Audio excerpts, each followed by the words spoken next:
Once upon a time, in the beautiful village of Ngwa, there lived a man named Izuchukwu and his wife Ijoma. Izuchukwu and Ijoma are poor farmers. They have only one son named Izuchukwu. Izuchukwu was a happy child despite his poor background. He was often seen playing with other children in the village square. One day, Ijoma woke up early in the morning as usual. She went to the kitchen to prepare breakfast for her family. After cooking, she called out to Izuchukwu. Izuchukwu, Izunwam. Yes, Mama, I'm here. My son, please go and call your father for breakfast so we can go to the farm early today. Okay, Mama, Izu replied as he walked towards his parents' room. Few minutes later, he came out with tears in his eyes. Mama, Papa is not waking up. I even shook him, but he did not answer me. On hearing this, Ijoma ran into the room to find her husband laying lifeless. He was dead. Ewo! Somebody should wake me up from this nightmare. No, this can't be happening. This is not true. Please, my husband, wake up, Nai Bikonu, wake up. Wake up, Kim, she cried. Ijoma was inconsolable. She and Izu cried and mourned Izuchukwu for days. After Izuchukwu's funeral, his elder brother Naibe began to approach Ijoma. Wanyoma, you are such a beautiful woman, and I'm happy Izuchukwu married you into this family. Thank you, Naibe, Ijoma replied. Ijoma, stop calling me Naibe. Call me your husband. It is not a taboo, and you know it.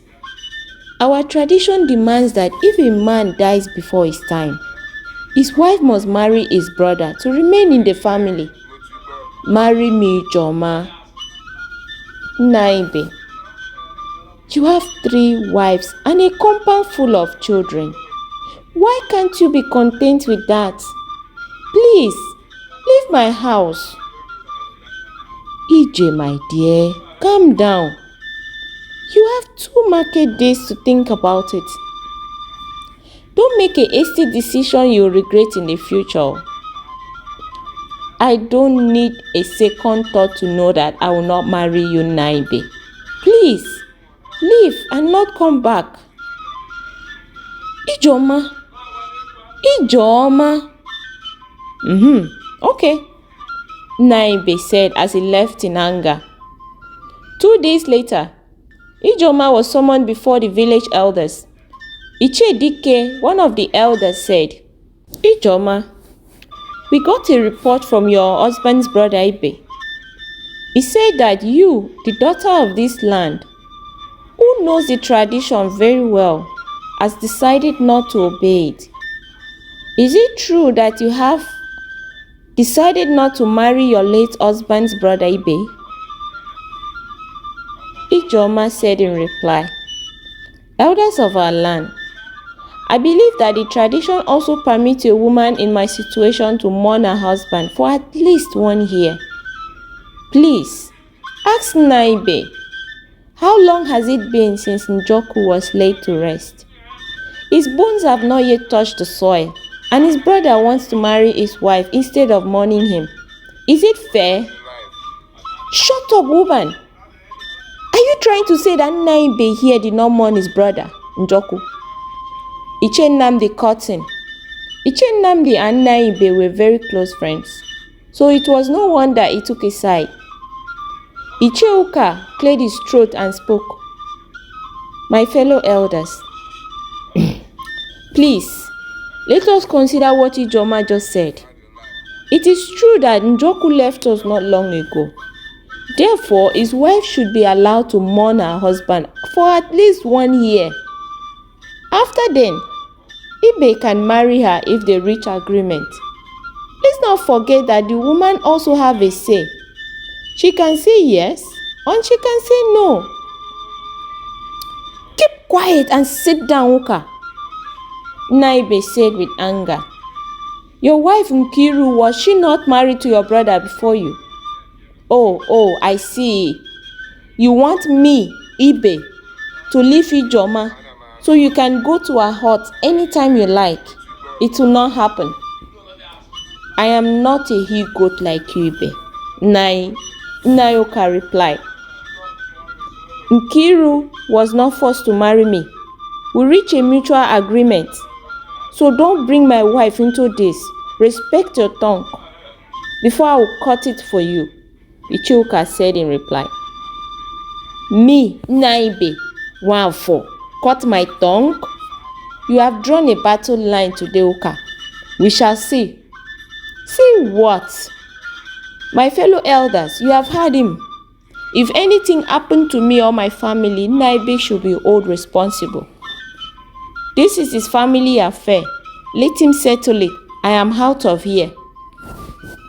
Other elders tried to make Uka stay, but he refused and walked away, saying that the other elders seemed to support Ibe. After much deliberation, they concluded that Ijoma should marry Ibe to keep her husband's plot of land and Izuchukwu, or return to her father's house. Ijoma cried and pleaded with the elders to change their decision, but their mind was made up. Naibe was one of them. He had bribed them to be on his side. Only Icheuka refused his bribery. He could not support any bad. When Ijoma got home, she decided to leave the village with her son, knowing there is no way she could win a case with Naibe, her wicked brother-in-law. So together with Izuchukwu, they moved to a nearby village called Okigwe. Fortunately for them, they ran into an elderly woman named Nneoma. Nneoma is a widow who lost her husband and her only daughter, Ijoma, to the cold hands of death. Since then, she's been lonely and depressed. She happily opens her home to Ijoma and her son Izu after listening to their story. You know, my daughter, you are welcome to stay for as long as you wish. You remind me of my daughter Ijoma, just like your name. Ever since I lost her and her father, I have been lonely. So I thank God for giving me a new daughter and a grandson. She then turned to Izu and said, Izunwam, come my son, come and hug your grandmother. Izu walked towards her and she hugged him with smiles and tears of joy. Ijoma and Nneoma began to work very hard in Nneoma's big farmland. Her presence in Nneoma's life was a positive one. The villagers admired her hard work and resilience. She and Nneoma ensured that Izu was well taken care of. They worked so hard to send Izu to school. After secondary school, they worked even harder to send him to the university, where he studied petroleum engineering. Fortunately for him, he got a good job in an oil company and was doing quite well for himself. He bought a beautiful home for his mother and grandmother in the city and employed a maid to serve them. He also bought a big beautiful supermarket for them and employed staffs to work. Ijoma, despite her wealth, remained grateful to Nneoma. She ensures that all her needs were met. The two women, though happy, were also worried about Izuchukwu. They wanted him to get married and start having children. Nneoma pretended to be sick so they could lure Izu to come visit them. Their plan worked and Izu came home, but to their surprise, he came back with a young lady named Sandra. Sandra is a Port Harcourt babe. She had long nails extension, long thick lashes and a red wig on. Nneoma and Ijoma did not like this. They were disappointed at Izu's choice. They took him to a private room to warn him against marrying Sandra. My son Izuchukwu Nwam, your mother and I are so proud of who you have become. Please do not ruin it by marrying this girl. You need a good wife who can keep a home. I am very sure with the long nails in that girl's fingers, She cannot wash or do anything meaningful with it, Norma said. Ijoma added, Izu, are you blind? What were you thinking when you approached such a lady? Pikunu, if you don't want me to go to die before my time, send this girl back to where you got her from. You are my only son and your father's only son. You must marry a good woman that will bear good children to continue your father's lineage. Biko, my son. Nne, Mama, I really love this girl. She's the only woman I've been with. Please, don't come between us. I will talk to her about her dressing if it bothers you. She's not as bad as she looks. Please, get to know her and don't judge her. I'm sure you will love her. His mother and grandmother did all they could to stop him from marrying Sandra. But Izu was stubborn. He did not listen. He married Sandra and they both moved into his own mansion. Sandra immediately requested for a maid. She wanted a village girl, fearing that a fellow city girl may snatch Izu from her.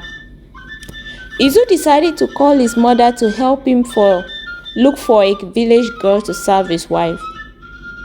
At first, Ijoma did not want to do it, but Norma suggested that they find a good girl for her for the sake of their son Izuchukwu. Maybe the presence of a good girl in the home will make him realize his mistakes, Norma said.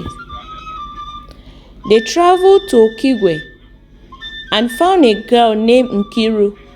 Nkiru is a very beautiful and humble girl, so they believe she is the right person for the job. Nkiru did everything in the house, including cooking, cleaning, and washing of Sandra's underwears. Meanwhile, Sandra was running around town sleeping with her sugar daddies. She also had a young boyfriend named Drizzle. Drizzle is a young aspiring musician. Despite knowing that Sandra was married, he chose to be Sandra's sugar boy for money. And so far, Sandra has been spending her husband's money on him.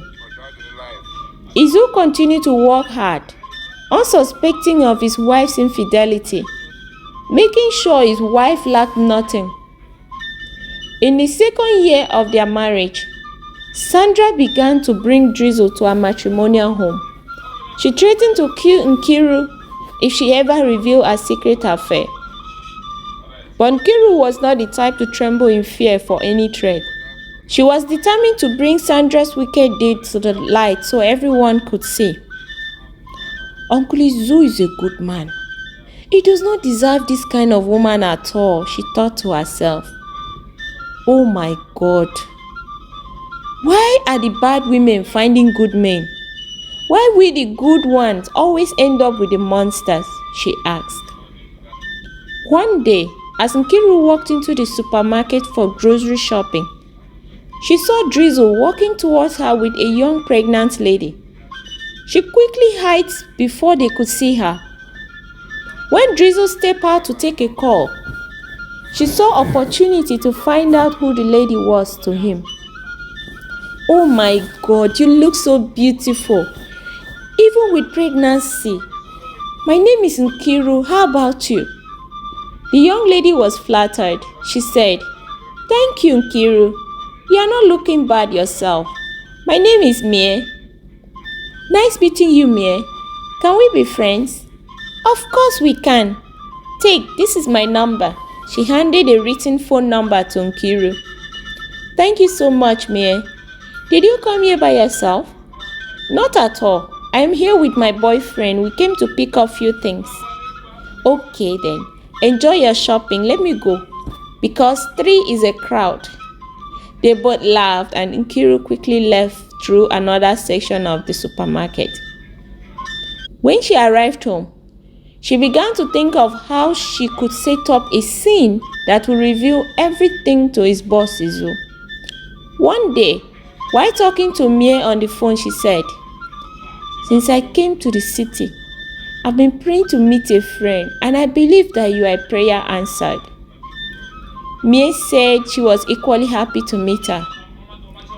So tell me, Nkiru said, when will you come to see me at my place?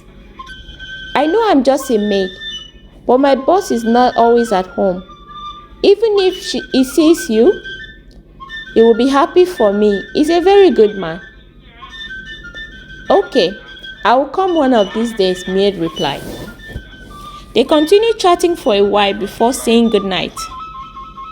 As their friendship continued, she learned that Drizzle was planning to travel abroad with his pregnant girlfriend so they could have their baby there.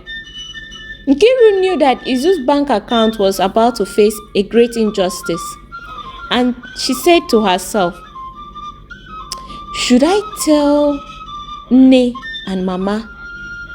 No. I will find a way to expose my madam once and for all.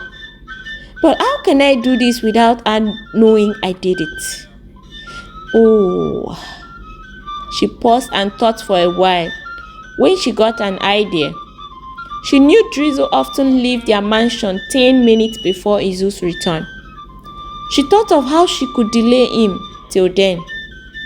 The following day, she decided to call Mie. As soon as Mie picked the call, Nkiru began to cry. Nkiru, what happened to you? Please tell me. Why are you crying? Nkiru continued to cry for a while before responding. My one and only boyfriend in the village is marrying my best friend today. I can't bear this pain. I want to end it all. No, Nkiru, please. Don't do anything stupid, okay? Tell me where you are. I am coming to you right now. Thank you, Mie. I will send you the address on WhatsApp now. I really need a hug. Thank you for looking out for me. She ended the call and jumped for joy. She positioned Drizzle's personal belongings, like his belt, shoes, and trousers, in the sitting room to make sure Mie sees it when she enters the house. Mie arrived 20 minutes before Izu's arrival time. On seeing her, Nkiru continued crying even more, with Mie by her side consoling her. Few minutes later, Drizzle walked into the sitting room wearing only his underwear and chatting with Sandra. On seeing Mie, he was surprised and went on his knees and started begging her. Nkiru said in pretense, "What is happening here? Mie, do you guys know each other?" Mie was not having it. She became furious and started fighting Sandra, not minding her pregnancy. As the two women continued to exchange words, the gate opened and Izu drove them. Sandra was so caught up in the quarrel that she did not see Izu standing there. Drizzle, trying to calm Mie, said, "Baby, it's you I love. She's just my sugar mama. She has been behind all the money I spent on you. I am just trying to get money from her so we could go abroad for a better life. Please don't leave me. I love you, Mie. I don't love her, please." Sandra's heart was broken. She slapped him and began to fight with him. Nkiru, though happy, felt bad for Mie. She has been a very good friend to her, but she knew she had to do this to save Izu from his adulterous wife, Sandra. When Sandra finally caught sight of her husband, she ran to him and began to beg for forgiveness. Izu, witnessing the scene, broke down. His heart was broken into a million pieces. He sent Sandra away from his house. He picked up his phone and called his best friend, Chidozie, who was also his lawyer. When he got to his room, he called his mother and said, "Mama, please forgive me. I am sorry I did not listen to you and Nne."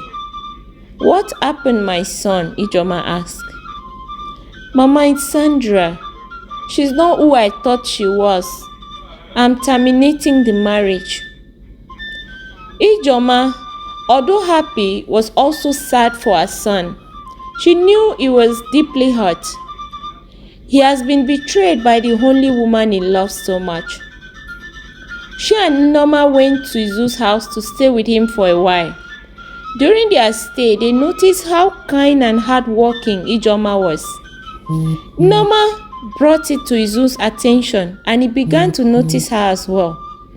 He gradually began to develop feelings for Nkiru and later asked her to marry him.